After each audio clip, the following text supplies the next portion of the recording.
Bonjour, il y a un petit bout de temps que je vous ai pas fait des bons plans d'Yvan, enfin ça dépend évidemment des bons plans à trouver, à partager. Cependant j'ai fait deux petits achats il n'y a pas très longtemps à Action, toujours le même magasin.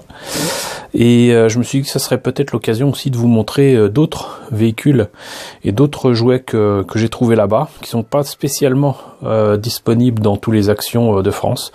On m'a même signalé la présence de jouets que je n'ai pas vus moi dans l'Action de ma région, et j'en suis bien malheureux puisqu'il s'agissait du A-Wing de la version de Star Wars Rebels, donc un jouet tout récent. Le A-Wing en plus est un de mes vaisseaux préférés du monde Star Wars, donc c'est vous dire à quel point j'étais malheureux, surtout au prix qu'il était. Mais bon, il y a d'autres véhicules qui sont encore disponibles, d'autres personnages que ceux que je vous ai déjà montrés à la dernière vidéo. Mais surtout, à part du Star Wars, j'ai mis la main sur le Skylynx, qui est donc encore une fois un robot Transformers Combiner Wars. Alors un peu particulier parce que bon, il était déjà laid dans sa version, la version G1 on va dire, la version des premiers jouets sortis de Transformers à partir de 84. Il s'agit en fait d'une espèce de robot dinosaure, sauf qu'il est composé d'un... Je sais pas si c'est un avion ou une navette, il me semble que c'est une navette spatiale. Et le reste, je sais plus en quoi c'était supposé se transformer. Mais bref, tout ça pour dire que bon, l'original était déjà pas très folichon. Celui-ci est légèrement mieux, mais a gardé les couleurs originales, donc c'est vraiment comme ça. Le truc par contre, c'est que ça fait partie des rares Transformers qui ne se transforment pas en robots humanoïdes. C'est-à-dire que la version transformée en reconnaît donc effectivement une espèce de navette spatiale ou quoi, peut-être sur un véhicule qui le transporte sur l'aire de lancement, j'en sais rien. Et la forme robot est une forme plutôt animale, hein, on dirait une espèce de dragon. Et il se trouve que apparemment c'est la partie centrale d'un robot plus grand qui doit avoir, pour avoir les mains, et les bras, les jambes, il devrait avoir Wheeljack, Hound, Smokescreen et Trailbreaker. Et alors, autant vous dire qu'évidemment, dans la génération 1, c'est pas le cas, hein, il ne se combine pas. Mais bon, là, apparemment, pour cette collection de jouets, c'est le cas. Alors, toujours, ce qui est un peu dommage, c'est que de toute façon, en France, on n'a eu qu'une partie de ces jouets. Et il était impossible d'avoir la totale des robots pour obtenir la version combinée complète. Il me semble que la version combinée complète qui est vendue assez cher, d'ailleurs, aux États-Unis, n'était pas disponible non plus. Donc, ce qu'il faut retenir, c'est que ce Skylynx, pour laid qu'il soit, vaut le coup dans le sens où normalement c'est un jouet qui est vendu entre 25 et 35 euros, même sur le net, j'imagine plus cher encore ailleurs. Et il me semble avoir vu dans les 30 euros à Leclerc, mais donc là il est à 9 euros. Donc un peu moins de 10 euros, je crois que c'est 9,99, un truc comme ça. Donc pour la collection, pour éventuellement un jour avoir peut-être les autres parties qui permettent de faire un grand robot, je pense que ça peut valoir le coup quand même de mettre 9 euros dedans. Au pire, c'est pas bien cher par rapport au prix normal. Donc voilà. Sinon, je me suis laissé tenter par cette figurine qui traîne à Action depuis très longtemps. Il s'agit de Kanan Jarrus, qui est donc l'apprenti Jedi qui se la joue maître Jedi dans Star Wars Rebels. En tout cas, il ressemble à ça dans la première saison. Et je me suis dit que non seulement il était ressemblant, mais qu'en plus sa pose était pas si statique que ça, qu'il a son épée laser à la main. Et éventuellement, en le mettant sur un beau socle, ça pouvait peut-être le faire en reprenant un petit peu quelques détails en peinture. il n'y a pas grand chose à reprendre pour en faire une figurine à exposer, qui ne serait plus un jouet du coup, mais une figurine de maquette, quoi, puisque de toute façon, a priori, pour ce que j'en vois, ça n'a pas l'air d'être du plastique plein. C'est peut-être du soft vinyle, c'est peut-être creux. Donc je me suis dit que ça valait peut-être le coup. La figurine était à peu près dans les 3 €. Donc voilà, un peu plus cher que les duos de personnages versus de Star Wars que je vous ai déjà présenté. Mais bon, pourquoi pas. Voilà, donc ça c'est vraiment les nouveautés du moment. Entre guillemets à ne pas rater si jamais vous avez un action chez vous. Mais donc je vais en profiter pour vous montrer les autres jouets que j'ai pu trouver ces derniers temps. Alors on va commencer par celui-ci qui est une espèce de speeder bike du First Order. C'est assez étonnant. À chaque fois, les véhicules de cette collection-là d'Hasbro sont livrés avec le pilote, un personnage. Et ça, c'est quand même vachement cool. Parce que même le speeder bike de 1983, il était vendu à part. Et la figurine du Biker Scout, fallait la rajouter. Donc c'est quand même cool d'avoir tout ça. Et comme vous voyez, donc c'est pratiquement le même speeder bike qu'on connaît du Retour du Jedi, mais c'est surtout l'avant qui diffère. Par contre, il y a toujours cet aspect, ça explose en vol, c'est assez rigolo. Donc je vais vous montrer un petit peu ce que ça donne dedans. Alors l'avant est ça fait un peu blindé, un peu bizarre, mais j'aime bien. Ça aurait été bien de continuer un petit peu, comment dirais-je, l'extrapolation des formes du speeder bike à l'arrière, mais voilà. Alors ce qui est assez amusant, c'est que contrairement aux vieux jouets de 83, les volets ne bougent pas en fonction de la façon dont on place les pédales. Les manettes font toujours un peu étrange quand c'est comme ça, parce que normalement ça devrait être comme ci et pas comme ça.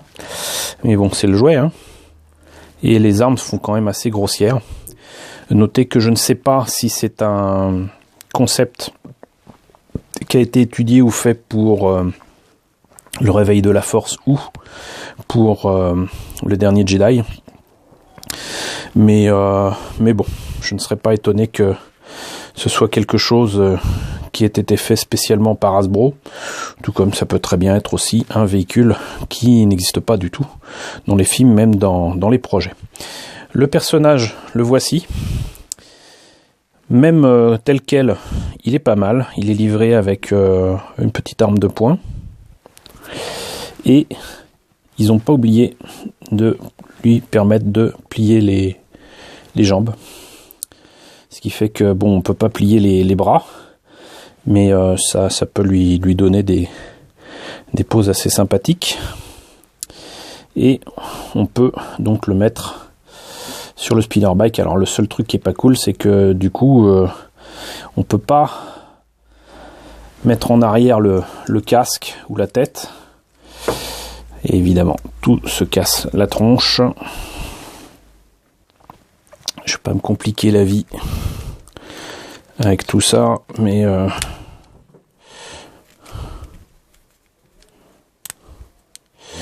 on a donc possibilité de le mettre dessus. J'arrive pas à mettre les... En fait, les mains sont trop petites pour se mettre sur les je ne sais quoi là. Et en essayant de les mettre, j'ai foutu en l'air cette partie-là du speeder bike, qui donc très certainement figure la façon dont ça se détruit, mais j'ai pas trouvé le bouton qui permet de le faire, donc j'imagine que ça se fait de manière manuelle. Mais donc vous voyez, ça se met comme ça. Il y a donc le détail du moteur. Même à l'intérieur de cette pièce-là, c'est assez sympa, il y a des petits détails dedans. C'est assez bien trouvé, c'est un beau jouet. Très sincèrement, c'est un beau jouet. Si ce n'est que la figurine ne tient absolument pas de manière très, très logique dessus, mais ça reste un jouet. Ça reste un jouet. Donc voilà ce qu'il en était pour ce Speeder Bike, Elite Speeder Bike de Hasbro. visiblement fait pour aller avec la nouvelle trilogie. On va continuer avec l'Assault Walker, qui là aussi est un véhicule qu'on ne voit absolument pas dans la nouvelle trilogie, mais qui fait apparaître un Stormtrooper du First Order. Ce qui est encore plus amusant, c'est que c'est l'espèce de Scout Walker de petite taille que l'on voit sur Kashyyyk, la planète des Wookiees, dans la prélogie, donc dans les épisodes 2 et 3, mais surtout 3. Et du coup je ne comprends pas pourquoi ce véhicule est utilisé du coup pratiquement 60 ou 70 ans plus tard, mais j'imagine que c'est peut-être une réédition du jouet. Je n'ai pas le jouet de 2002 ou de 2005, je dirais que c'est 2005, donc je ne pourrais pas faire une comparaison, mais le design est quand même pratiquement à l'identique. On va voir ce que ça donne. Alors le jouet, moi je le trouve quand même vachement sympathique. La figurine, là aussi avec les manettes, peut tenir plus ou moins dessus, debout. Et rien que la figurine, franchement, elle est pas mal. Elle est livrée avec l'arme des Stormtroopers du First Order.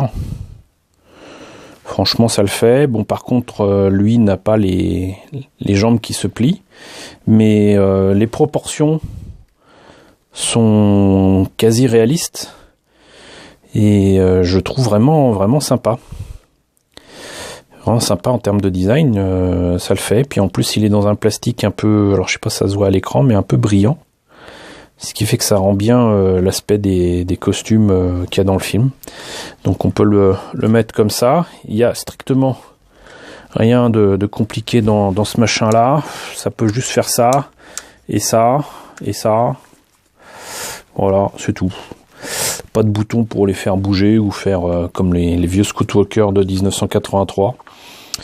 Voilà, c'est rien de bien folichon, mais le jouet est quand même assez sympa. Et surtout, je ne l'ai pas précisé, que ce soit le Speeder Bike ou l'Assault Walker, c'est des petits engins qui sont vendus à 5 €. Je dis bien 5 € à Action.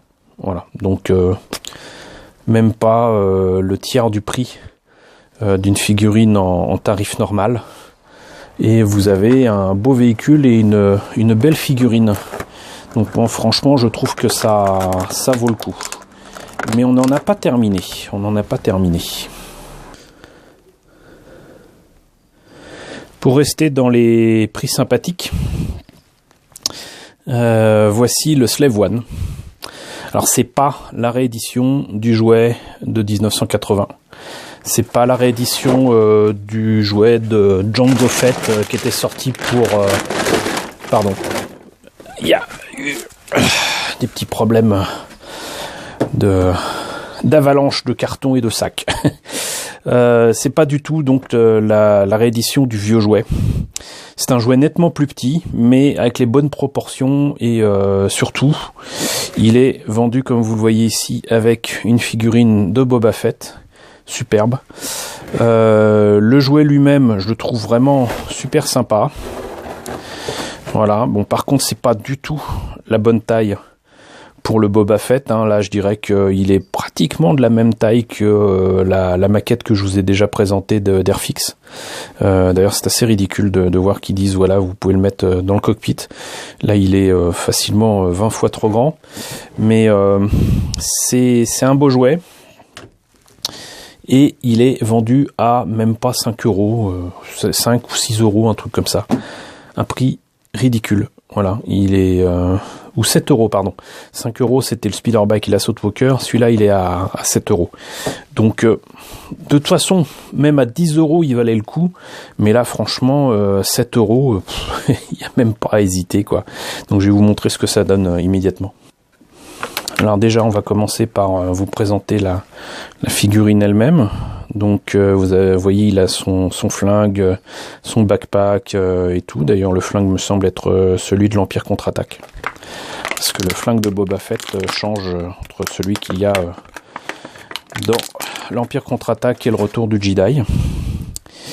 Et donc, il suffit de lui mettre son backpack, de lui donner son flingue, qui est pas facile à mettre. Alors pas facile du tout. Et voilà.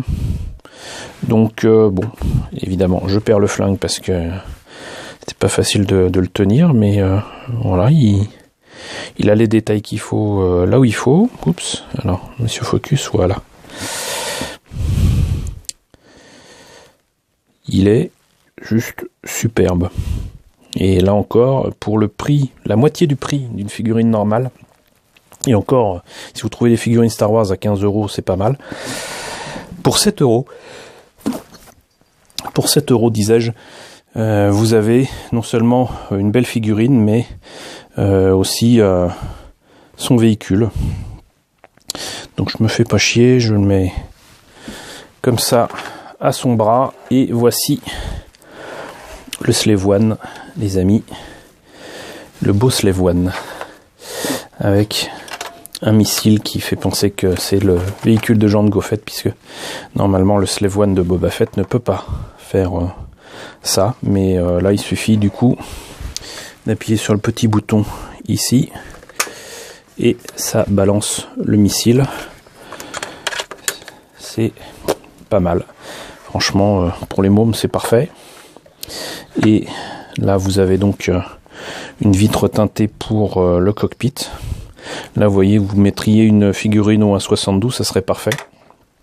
Donc moi j'estime que c'est à peu près la taille de la maquette de Fine Modes, et comme vous voyez, les proportions sont impeccables. Je ne sais plus si... Oui, voilà. Vous avez donc ces espèces de stabilisateurs là qui peuvent bouger de concert. Les petites armes ici. Et par contre, ça ne s'ouvre pas là. Et j'estime que... Bon, je n'ai pas le Slave... Enfin, je crois pas avoir le Slave One original. Mais il doit être facilement 2 fois plus petit que le Slave One jouet d'Hasbro, de Kenner de l'époque. Donc voilà, pour moi très clairement un must-have, surtout à ce prix-là. Voilà, c'est surtout ça, c'est à ce prix-là, franchement, ça serait dommage, vraiment dommage de s'en priver. Si vous l'avez encore à Action, prenez donc ce Boba Fett avec son vaisseau. Ça complétera joliment votre collection. Au pire, même si c'est un jouet à repeindre, ça doit être pas mal. Ça doit être pas mal de repeindre un truc pareil, parce que franchement,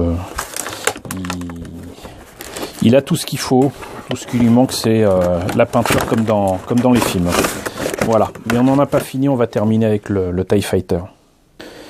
Alors le TIE Fighter, à un moment, il traînait à Action, mais il y en avait très peu. Là, je sais pas pourquoi ils ont dû retomber très certainement sur un stock. Mais en tout cas, dans mon Action, il y en avait facilement une bonne dizaine. Mais ça me fait dire que donc du coup, ça doit être encore disponible un peu partout. Et du coup, alors là, c'est pas un gros jouet, mais c'est un beau jouet quand même. Et surtout, il est à quoi? 12 €.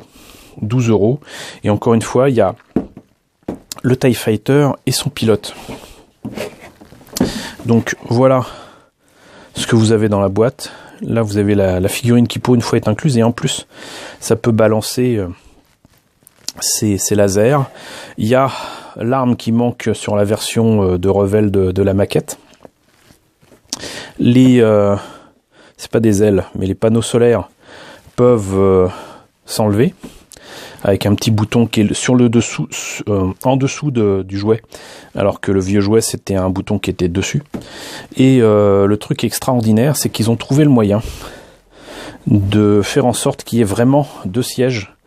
Alors ils sont pas présentés exactement comme dans le film, mais vous pouvez mettre quand même 2 figurines dans le cockpit du TIE Fighter, puisque ça c'est le TIE Fighter, comment dirais-je, ils le disent là, des forces spéciales du First Order, donc First Order Special Forces, TIE Fighter, donc du réveil de la force. Et c'est vraiment sympa, on va voir immédiatement ce que ça donne en vrai. Alors je vous montre carrément comment il est dans la boîte, quoi. Alors vous voyez, c'est quand même pas petit, hein. La cabine, donc par contre pour l'ouvrir, faut lutter un peu, mais voilà, j'ai déjà mis la figurine à l'intérieur. Voilà. Donc figurine que je trouve là aussi fort sympathique, avec une arme et tout. Et il peut être logé donc à l'intérieur dans le siège qui lui convient, et on peut mettre une autre figurine à côté sans problème. Ça c'est vraiment transparent, ça c'est vraiment transparent, ça c'est vraiment transparent. Il y a tous les détails qu'il faut. Ici vous avez le petit bouton rouge qui permet d'expédier les lasers, et là où ils ont fait très fort, c'est qu'effectivement le bout est rouge quand c'est pas utilisé, mais quand vous tirez, si vous regardez bien le film, les lasers sont verts. Donc ils ont pensé à ça, et en plus de ça, c'est l'un après l'autre, quoi. Et non, c'est les deux. Bon, j'ai rien dit, mais n'empêche qu'ils ont pensé à mettre la bonne couleur. Donc ça, c'est vraiment très bien. Et hop, normalement ça devrait aller. Voilà. Alors ça m'amuse parce que c'est dans une matière qui est très différente des vieux jouets des années 70 et 80. Mais c'est pratiquement la même taille, je dirais même qu'il est plus gros. Donc les panneaux solaires du coup sont dans une matière un peu molle, et c'est tant mieux parce que du coup ça risque pas de casser. Et comme je vous le disais, donc il suffit d'appuyer sur un petit bouton ici et hop, ça éjecte le panneau solaire. Et si vous prenez le TIE Fighter à deux mains et que vous appuyez en même temps sur les boutons, ouf, alors évidemment ça ne marche pas correctement, mais vous pouvez simuler l'explosion de ce pauvre TIE Fighter du First Order qui a rien demandé. Voilà. On prendra un petit peu leur défense. Donc voilà, pour 12 €, sincèrement, vous voyez la taille de ma main par rapport à ce jouet. C'est vraiment l'affaire de l'année. Je sais qu'il y a des TIE Fighter du First Order qui traînent à 25 € seulement pour... je crois que c'est la collection Black Series d'Hasbro, avec des figurines qui sont beaucoup plus grandes. Alors c'est pas du 4 pouces, je crois que c'est du 6 pouces, c'est un peu plus grand. Et c'est encore plus beau. Ça, si vous le trouvez, si vous avez la place, je pense que ça vaut le coup. Moi, j'ai pas encore mis la main dessus. J'avoue que c'est tentant, parce que c'est un TIE Fighter qui est facilement 2 fois plus grand que celui-là. Et à 25 €, là aussi c'est une bonne affaire. Mais là, 12 €, si vous le trouvez dans votre action du coin, c'est le moment. Voilà, donc sinon, désolé, j'ai fait un petit tour rapidement aussi du coup à Noz pour voir ce qu'il en était. Pratiquement tous les produits que je vous ai présentés dans la dernière vidéo de Noz ont disparu. Par contre, comment on appelle ça, des Fun Pop, je sais plus, enfin les figurines que mon ami Mozzi, coucou Mozzi, présente dans ses vidéos régulièrement. Il y a des figurines Star Wars qui traînent en ce moment. Il y a l'amiral Akbar, il y a un pilote de TIE Fighter, il y a Nien Numb, il y a Poe Dameron. Alors je serais incapable de vous dire si c'est des figurines du Réveil de la Force ou du dernier Jedi, mais elles y sont. Moi j'aime pas trop ces figurines là. Je sais pas si le prix qui était proposé était intéressant, mais sachez donc qu'il y a des figurines comme ça, Funko Pop ou je sais pas quoi, à peu près 7 €. Si c'est comme la logique de tous les Noz, normalement ça doit être 8 €, donc 7,99 €. Donc voilà, il y a quand même des produits Star Wars, mais absolument plus ceux que j'avais repérés il y a quelques temps. Donc voilà, c'est tout pour le moment. Je suis désolé, j'ai pas mieux. Il est possible avec le printemps que je vous fasse profiter d'autres bons plans, d'autres affaires à faire dans certains magasins. En attendant, n'hésitez pas justement avec le printemps à faire des vides-greniers, à faire des brocantes, à faire des dépôts-ventes, à faire bien évidemment vos magasins et solderies préférés. Si vous avez découvert des choses particulières dans votre région, n'hésitez pas à partager dans la section commentaires. N'hésitez pas à liker, n'hésitez pas à partager, n'hésitez pas à vous abonner si c'est pas déjà le cas. Merci à tous les nouveaux abonnés de nous avoir rejoints. Voilà, et puis merci aux gens qui me sont fidèles depuis longtemps. Je vous retrouve donc très bientôt, j'espère, pour de nouveaux bons plans de Yvan.